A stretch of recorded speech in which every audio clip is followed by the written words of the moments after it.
Hi, I'm really grateful to be able to be with you in the incredible Convention Center Dublin and to be part of your interesting and exciting event.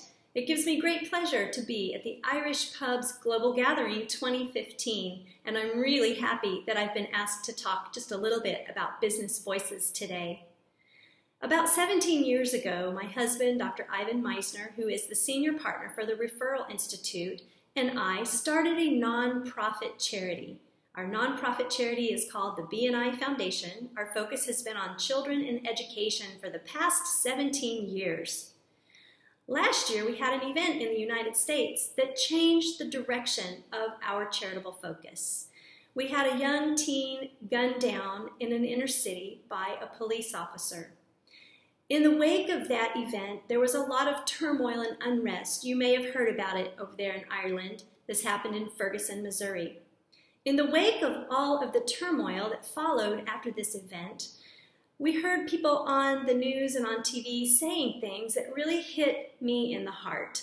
One of the things they said was, "We need help in this community. We have a problem. Our kids are dropping out of school and turning to a life that's not productive, that's not constructive to our society." We also heard someone else say, "We have a real issue when we can equip our police force with military surplus, but we can't equip our teachers with the things they need to teach our children well." I started to realize the potential that we have in the B&I Foundation to reach into schools, to stand up and speak out about the needs and to plug in the needs with those who have the resources. And Business Voices was born. You see, I was raised in the rural South in Tennessee. And I've had some experiences in my life that caused me to really sit by quietly, trying to make very little noise, trying to stay kind of invisible. And so in the midst of all of that, I learned to kind of be silent. Well, I'm no longer a teenager, and now it's time for me to stand up and speak out. And I'm hoping that you will do that as well, right there in your own community. As we've initiated our Business Voices movement, some amazing things have been happening. It's nothing complicated. It's not rocket science. It's an awareness campaign. Just simply putting on the radar that there are schools and children and educational organizations right in your own community that have very simple needs for us to fix and to solve.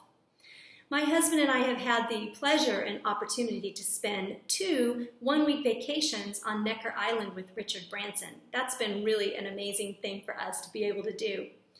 And Richard Branson is very passionate about his B-team concept. He says business has the potential to solve a lot of the world's problems, not waiting for government to do it. And I'm tired, frankly, of waiting for the government to step in and fix issues having to do specifically with education. So as I was sharing with Richard about Business Voices, he was very, very encouraging because in the B team, his focus is on people, the planet, and profit. We feel like business can be noble. We can be focused on making money. We can be focused on growing our business and getting new customers and new clients and having great customer service. But we can also do something a little bit more noble, and we call it noble networking. Let me give you an example of how noble networking works. Recently, we had a B&I director who went to a school in North Carolina, asked the school principal, which shocked her, I can tell you, what is your #1 need in the school? Your top need. When the principal could really finally get her mind around the fact that someone from the business community was really interested in asking, seriously, what is it that you need? Her response was surprising. She said, "We have far too many children coming to school." This was an elementary school. "They're coming with no shoes." Our B&I director said, "Wow, that's an easy one for us to fix. Don't worry about it. We'll be back in 2 weeks with shoes." And they had a shoe drive. This is noble networking. He put the word out to his business community. Even some Facebook posts were put up and shoes started coming in from around the country. That's noble networking. Another experience with noble networking is taking place right now in Houston, Texas. We have the opportunity in Houston, Texas to support 12 junior high and high schools in the area. Now in Houston, Texas, it's a very interesting thing in that 1 out of 10 students in junior high through high school, so that's like 13, 14 years old all the way up to 17, 1 in 10 are either pregnant or are a teen parent. So that includes the guys as well. And it's hard for them to stay in school. They're dropping out in really high numbers.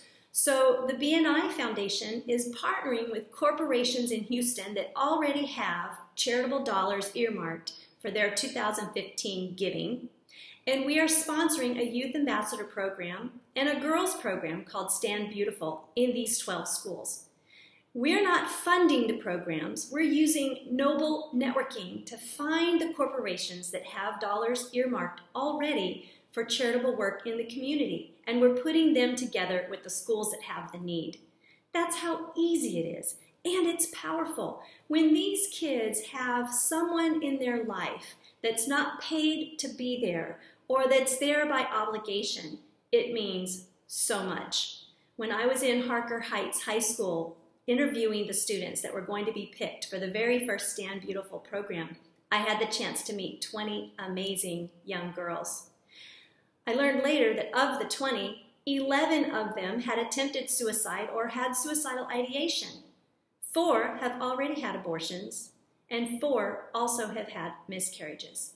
One young lady that I really liked, her name was Bethany. My name is Beth, so there was some synergy there. Cute, darling girl. I learned later was a self-mutilator. She didn't even want to be alive. She wanted to kill herself. She wants also to become a beauty salon owner. Guess what? With Noble Networking, I can connect her with salon owners who can mentor her and be part of her life story. So that's the question I'm asking business people as I meet with you around the world, and I would ask you here today, whose story are you going to be in? How are you going to stand up and lift your voice to bring awareness to the needs of schools in education and connect them with the resources for the people who can step in and help out? That's what Business Voices is about. It's not complicated, but it is powerful. I hope you'll consider becoming part of our Business Voices movement. Alan Bell here at your conference now can give you more information if you want to see him at the break, and he can let you know what the plans are to roll Business Voices out in Ireland. We are having a really great partnership with the Referral Institute, with BNI, and we need to plug in now with some local business owners to help Business Voices be as powerful and as impactful as it can be. You know, we may not be able to make a world of difference, but each one of us can make a difference in the world. And each one of us can be in a teen's story in a positive way that puts them on a new trajectory, sets them up for a successful life. I hope you'll stand up and you'll join us. Come to businessvoices.org and click on Join Our Movement. We'd like to see that people counter rise and rise. I'd like to go back to Richard Branson and say, hey, look what we're doing with BNI, Referral Institute, and businesses around the world. We are really plugging in, helping out, standing up, no longer silent and invisible in the face of these great needs, but we are plugged in and we are speaking up. That's what Business Voices is all about. Thank you for listening.